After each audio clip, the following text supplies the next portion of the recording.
wassalatu wassalamu ala asrafil anbiya'i wal mursalin Sayyidina Bapak Suprapto SPD selaku Kepala PKBM Al-Fatihah. Yang kami hormati Bapak Muhammad Farhanudin selaku narasumber dan serta warga belajar PKBM Al-Fatihah yang berbahagia. Pertama-tama marilah kita lanjutkan puji syukur kehadirat Allah Subhanahu wa Ta'ala karena atas limpahan rahmat dan karunia-Nya kita dapat berkumpul di tempat ini untuk ini dengan bacaan Al Kitab Al-Hadiyah Al-Fatihah.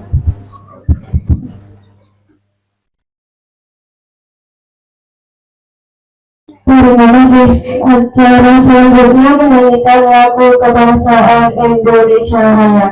Kepada yang bertugas kami persilahkan.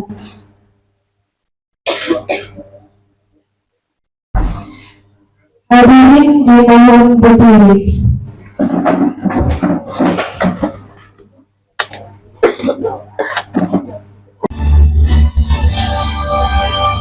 Indonesia tanah itu, tanahku pacarku, insyaAllah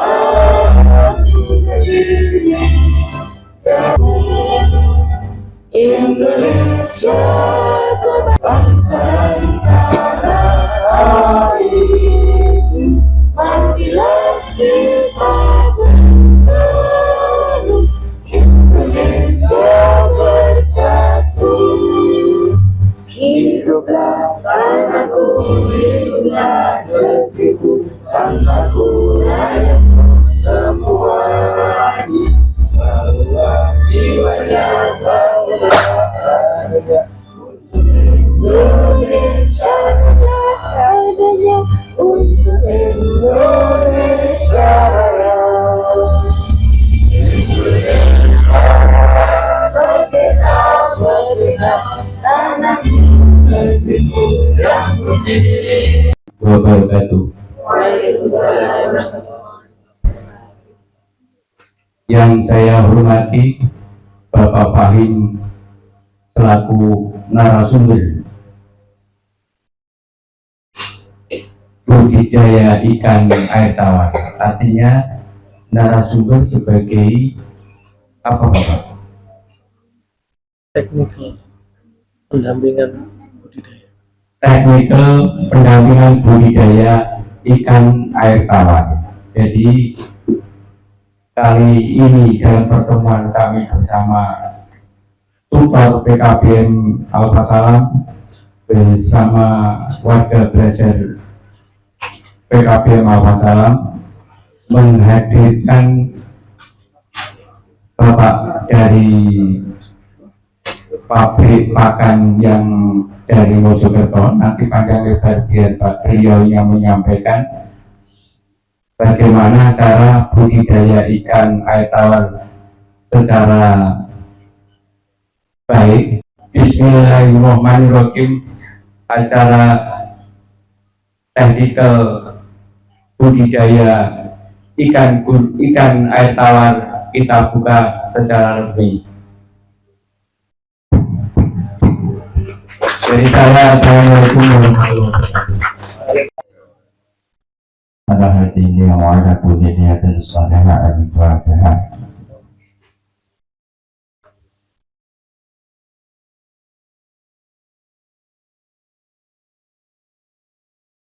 Bismillahirrahmanirrahim. Dikatakan murah, padahal bibit ini ada mengawali budidaya kita untuk menjadikan yang terbaik sebenarnya. Terus yang ketiga, SDM sendiri memang kita harus sering upgrade atau sering komunikasi dengan teman-teman pembudidaya agar apa toh kita nanti tahu apa yang kita bahas atau yang kita alami di budidaya ikan sendiri seperti apa.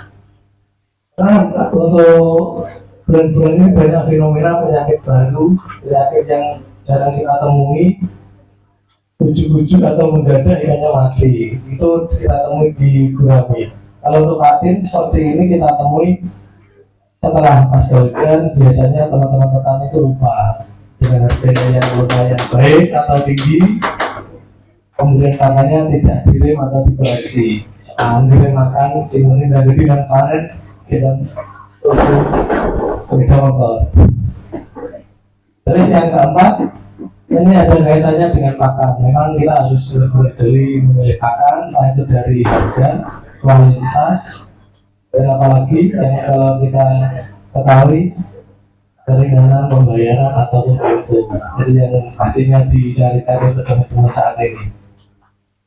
Next.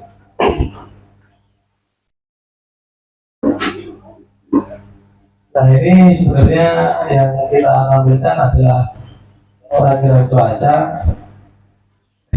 Ini simulasi atau ya BMKG. Memang kita mengambil data dari BMKG karena apa?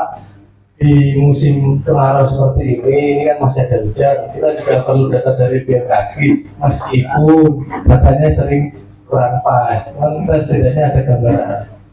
Bisa dilihat di bulan September ternyata juga masih ada curah hujan tinggi dan itu terbukti. Nah yang kali ini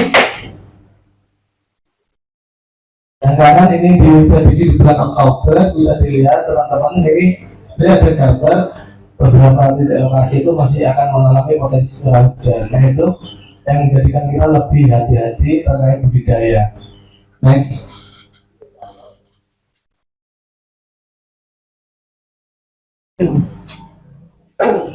Nah ini masuk ke sarana budidaya.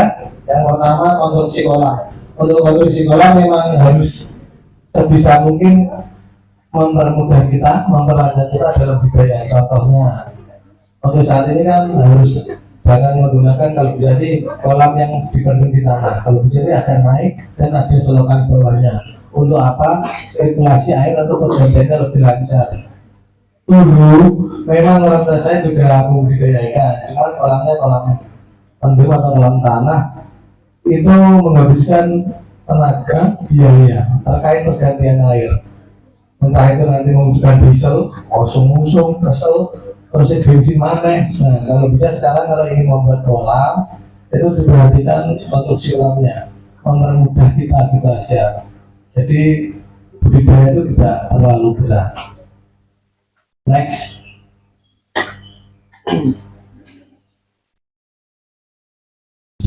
Untuk bibit yang tadi sudah saya singgung, ini sebenarnya kalau di budidaya perikanan biaya bibit itu masih dikatakan cenderung murah. Cuman bibit ini memang harus benar-benar kita koreksi terkait pengadaannya. Karena apa? Karena teman-teman bibit itu satu ya, yang dijual itu bukan umur tapi ukur. Jadi kita tidak tahu. Misalkan belikan bibit ini ukur 56, tapi yang diberikan itu sudah umurnya 3 bulan. Jadi pastikan itu tidak bisa bertumbuh dengan baik meskipun dengan pakan yang kualitasnya prima. Seperti itu teman-teman. Jadi diperhatikan terkait bibit meskipun biayanya sangat murah, tapi ini awal untuk menjadikan bisnis kita di budidaya perikanan ini lebih baik. Next. Terus yang ketiga ini parameter standar kualitas air umumnya saja. Kalau untuk pH 7 sampai 8,5. Terus saat ini memang suhunya ada penurunan. Kemarin saya ngecek pagi itu di atas 7. Makanya kita juga menyarankan teman-teman yang menggunakan pakan kita untuk budidayanya diberikan makan agak saja ataupun malah sehari sekali. Jaga nih. Nah ini untuk kualitas air kan biasanya teman-teman budidaya itu masih belum ataupun mungkin membelikan alat-alat kayak mengecek nitrit amonia seperti itu bahkan DO. Nah dari New sendiri itu memfasilitasi semua asalkan dengan jadi petani dulu. Jadi kita bisa dijadwalkan main ke rumah jenengan atau bapak ibu yang budidaya ikan. Kita nanti akan mengecek atau mengukur kualitas perairan Anda itu seperti apa. Ini biasanya teman-teman yang request adalah kayak Big Farm di Trenggalek namanya Dendri Sukses. Di sana itu kita juga diperuntukkan untuk setiap minggu ke sana mengecek atau mengukur kualitas airnya. Itu rutinan. Tapi jika ada kematian ataupun ada perubahan air, kita juga langsung suruh ke sana seperti itu teman-teman. Jadi itu khawatir misalkan nanti dengan bermitra dengan Pakan Jero dan Pak Prato tadi juga dengan Pakan Jero, kita juga akan berdampingan, tidak jual lepas seperti itu. Next.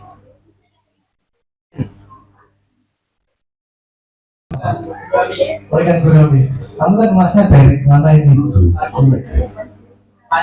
Oh dari Banjar, asmanya Mas Jeffrey dari Banjar. Mas, untuk budidaya guraminya sudah berapa lama? Sudah 3 tahun, alhamdulillah. Hari ini sudah menangi beberapa kali panen. Berpun Mas selama 3 tahun. Selama 3 tahun berpun, pun sakit tugas sopo, kan betul loh. Apa malah kehilangan apa? Kan itu yang kita khawatirkan. Berpun Mas Jeffrey untuk 3 tahun ini gimana? Pastinya untuk 1 tahun terakhir 2022 lah, mulainya itu budidaya gurami kurang bagus lah dengan harga. Kalau di Agustus 2022 itu saya sudah bergerak di bidang perikanan ini, berusaha ikan gurami. Harganya yang sekarang itu yang bikin dapat pakannya itu. Kadang-kadang penyakitnya banyak sekarang. Lupus ada yang kadang mabuk gitu. Yang barusan ini itu sisiknya protol ya. Sandi ya. Sambil biong. Untuk memang berapa lagi? Gurami itu kok larang-larang itu misalnya mau bertanya Mas untuk harga pakan. Ini lebih spesifik atau umum? Umumnya Mas. Terus mau tanya apa boleh jatuh tempo gitu? Biasanya masyarakat kan mau bertanya malu. Terima kasih. Agung Santoso.